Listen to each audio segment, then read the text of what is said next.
The Wall Street Primary by Wes Messamore. Mitt Romney has done well for himself in early Republican primary contests this year, but what he doesn't want you to know is that if Wall Street had a primary, Mitt Romney would win that too. His top three contributors this election cycle are Goldman Sachs, Credit Suisse Group, and Morgan Stanley. In addition to these three, four more of Mitt Romney's top 10 contributors are also too-big-to-fail banks and giant international financial corporations, including HIG Capital at number 4, Barclays at number 5, Bank of America at number 7, and JP Morgan Chase & Co. at number 10. Of the remaining three of Mitt Romney's top 10 donors, two are major international law firms that consult and litigate for big finance, Kirkland & Ellis and PricewaterhouseCoopers. Sullivan & Cromwell is another major law firm that heads up Romney's biggest supporters, clocking in at number 14 on his list of top donors, and followed by even more big Wall Street banks, with Bain Capital at number 15, UBS AG at number 16, followed by Wells Fargo, with Blackstone Group next, Citigroup Inc. after that, and Bain & Co. rounding out the list at number 20. That's who wants Mitt Romney to be the Republican Party's nominee. Big banks that profit from lobbyist-written legislation and public sector bailouts at the taxpayer's expense, as well as the big law firms who advise, consult, and litigate on their behalf.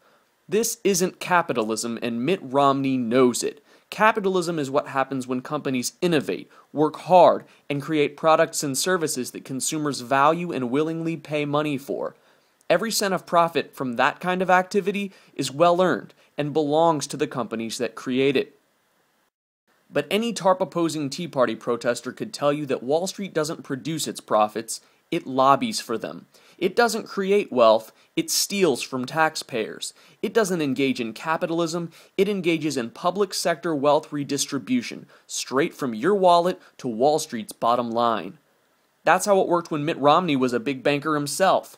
One of Romney's biggest talking points is that he has proven experience in the private sector, but it takes some Obama-level audacity to bring up his time at Bain Capital and actually call that private sector experience. Under Romney's leadership at Bain Capital, a company he co-founded in the 1980s, the company received millions of dollars in taxpayer-funded bailouts from the federal government. Romney and his partners profited to the tune of $4 million from the bailout at taxpayers' expense.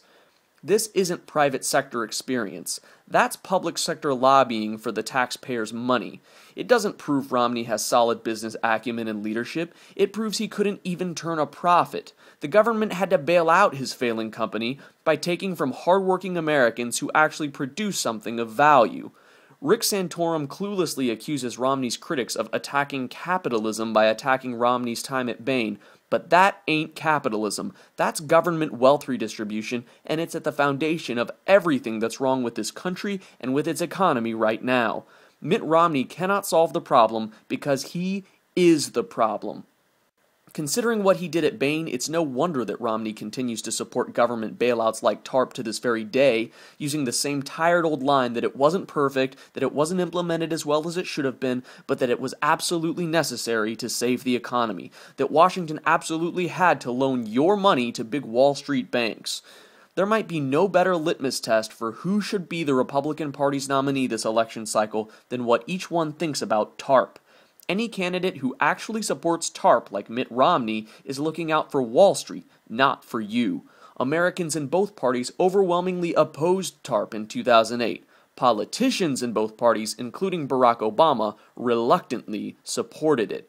And that's why Wall Street continues to use its dollars to support politicians like Barack Obama and Mitt Romney. Big TARP recipients like Goldman Sachs, JP Morgan Chase & Co., Citigroup, and Morgan Stanley were some of Obama's biggest contributors in 2008. They paid for his ads. They helped him get elected. These same companies are among Romney's biggest contributors in 2012. They are paying to run Romney's ads right now. They are helping him to win the Republican nominating contests. They are trying to get him the Republican Party's nomination. How on earth have Republican voters allowed themselves to be duped into supporting another Wall Street candidate for their party's nomination? Do they think he'll be any different than Wall Street's last candidate, who sits in the Oval Office now? The most commonly mouthed bromide of this year's primary season has been that anyone will be better than Barack Obama, that the very most important thing we can do is defeat Obama and replace him with whomever the Republicans nominate as his challenger.